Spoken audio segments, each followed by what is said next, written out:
Doing well. आज हम लोग बात करेंगे article 7 and article 8 of the Indian constitution के बारे में। पिछले वीडियो में हम लोगों ने आर्टिकल 5 और आर्टिकल 6 कवर कर लिया था, तो अगर आप लोगों ने वो वीडियो नहीं देखी है तो आप लोग उसे देख सकते हैं।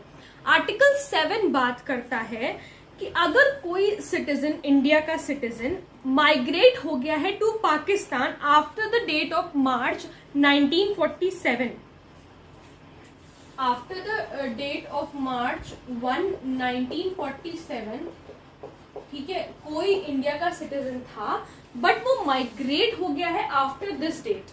Citizen of India, he was a citizen of India, he was a citizen of India but migrated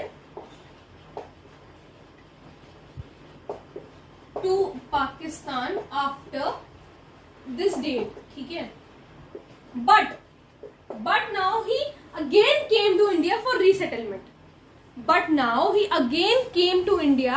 resettlement, तो उसको किस तरीके से सिटीजनशिप मिलेगी वो बात करता है आर्टिकल 7, वो बात करता है, उस बारे में बताता है हमें आर्टिकल 7। तो आइए इसे पढ़ते हैं कि if a citizen of India has migrated to Pakistan, अगर कोई इंडिया का नागरिक, भारत का नागरिक, अगर कोई भारत का नागरिक माइग्रेट हो गया है टू पाकिस्तान चला गया है आफ्टर दिस डेट मार्च 1 1947, अगर वो चला गया है वापस पाकिस्तान चला गया है but return to India on the basis of permit of resettlement in India. लेकिन क्या करता है कि पहले तो चला गया, इंडिया में था, इंडिया का सिटीजन था, बट फिर पाकिस्तान चला गया इस डेट के बाद, मार्च 1 1947 के बाद पाकिस्तान चला गया, फिर वापस आया, फिर उसका मन बदला और फिर वो वापस आया रीसेटलमेंट के लिए, कि उसको भाई परमिशन मिल जाए रीसेटलमेंट के लिए, कि वो इंडिया का सिटीजन ही रहना चाहता है, ठीक है। So the person is entitled to become a citizen of India if he or she registers herself as a citizen of India, तो उसको अपने आप को रजिस्टर करना पड़ेगा as a citizen of India after residing for at least 6 months immediately before the date of applying for registration by an officer appointed by the government of India।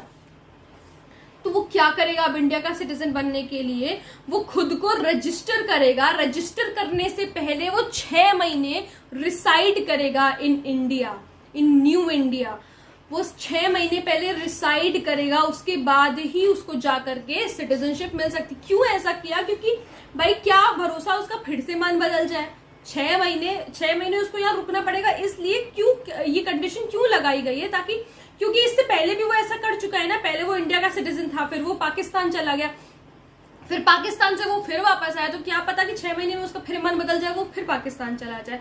तो उसलिए इसी वजह से उसको एटलीस्ट 6 मंथ्स रिसाइड करना पड़ेगा in India, और फिर उसके बाद वो खुद को रजिस्टर करेगा और उसको इंडिया की सिटीजनशिप मिल जाएगी। So he should reside for at least 6 months in India, ठीक है। तो 6 मंथ उसको पहले रहना पड़ेगा, तभी उसको इंडिया की सिटीजनशिप मिल जाएगी, और फिर उसके बाद वो खुद को रजिस्टर करा के इंडिया की सिटीजनशिप ले सकता है। तो आर्टिकल 7 इस बारे में बात करता है। आर्टिकल 7 किस बारे में बात करता है? कि कोई ऐसा व्यक्ति जो कि इंडिया का सिटीजन था पर उसको ऐसा लगा कि उसको पाकिस्तान चला जाना चाहिए, तो वो पाकिस्तान चला गया पहले, लेकिन फिर उसको लगा कि उसको फिर वापस इंडिया चले आना चाहिए, तो वो रीसेटलमेंट के लिए वापस इंडिया आता है, और अब वो चाहता है सच में कि वो इंडिया का सिटीजन ही बन करके रहे, तो वो 6 महीने उसको पहले रेजिडेंट एज अ रेजिडेंट रहना पड़ेगा इंडिया में, और तभी वो खुद को रजिस्टर करा सकता है to be a citizen of India. Okay, this is clear. Article 7 is clear. Now we will be talking about article 8। Article 8 ऐसी चीज के बारे में बात करता है कि जो लोग इंडिया और पाकिस्तान के बाहर रहते हैं, जो लोग इंडिया और पाकिस्तान के बाहर रहते हैं, मान लो यूएसए में रहते हैं, बट वो चाहते हैं कि वो इंडिया के सिटीजन बन करके रहें, यानी कि वो इंडिया के सिटीजन रहें। तो कोई जरूरी थोड़ी ना है कि सिर्फ जो लोग इंडिया और पाकिस्तान के सिर्फ वही इंडिया के सिटीजन बन सकते, दूसरी कंट्री के भी तो लोग इंडिया के सिटीजन बन सकते हैं ना।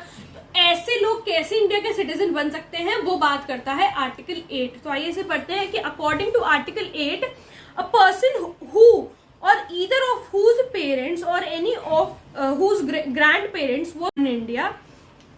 देखो एक चीज ये भी है कि उनके पेरेंट्स खुद बॉर्न हुआ हो, मान लो जैसे मान लो मैं इंडिया में बॉर्न हुई हूँ, लेकिन मैंने क्या किया, जब मैंने होश संभाला तो I got back to USA, ठीक है। मैं यूएसए चली जाती हूँ कुछ पढ़ाई करने के लिए, ठीक है, स्टडीज के लिए मैं यूएसए चली जाती हूँ, या एम्प्लॉयमेंट के लिए आई गो टू यूएसए, ठीक है।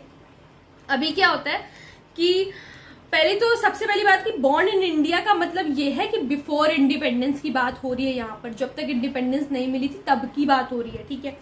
तो क्या है कि मैं वहां चली जाती हूँ, अब मुझे इंडिया की सिटीजनशिप चाहिए, तो अब मुझे इंडिया की सिटीजनशिप किस आर्टिकल के अंदर मिलेगी, आर्टिकल 8 के अंदर मिलेगी।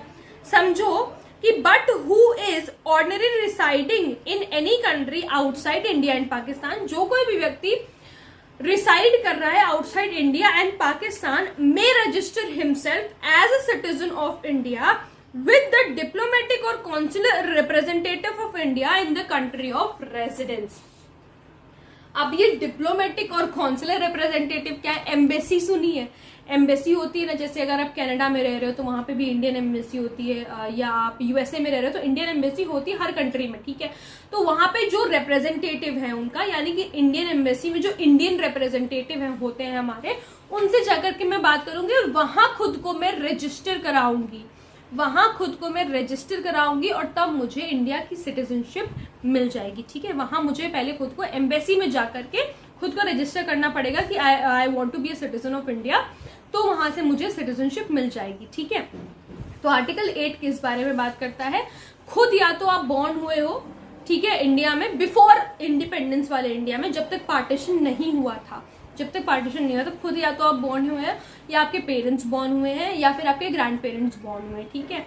और अभी क्या है, आप बाहर रह रहे हो, you are residing outside India and Pakistan but you still want the citizenship of India, तो आप क्या करोगे, आप इंडियन एम्बेसी में जाओगे, उस कंट्री की इंडियन एम्बेसी में जाओगे और वहां से अपने आप को खुद को रजिस्टर कराओगे और आपको इंडियन सिटीजनशिप मिल जाएगी, ठीक है। तो आर्टिकल 8 इस बारे में बात करता है। और आर्टिकल 7 किस बारे में बात करता है, रीसेटलमेंट के बारे में। आर्टिकल 7 बात करता है रीसेटलमेंट के बारे में, और आर्टिकल 8 बात करता है कि जो कोई भी लोग बाहर रहते हैं outside the country of India and Pakistan, उन्हें किस तरीके से सिटीजनशिप मिलेगी, ठीक है। तो आई होप आप लोगों को आर्टिकल 7 एंड आर्टिकल 8 क्लियर हो गया होगा। फिर भी अगर कोई प्रॉब्लम है तो please let me know in the comment section, और अगर आप लोग इस टॉपिक पे वीडियो देखना चाहते हैं तो वो भी प्लीज मुझे जरूर बताइएगा। Thank you so much.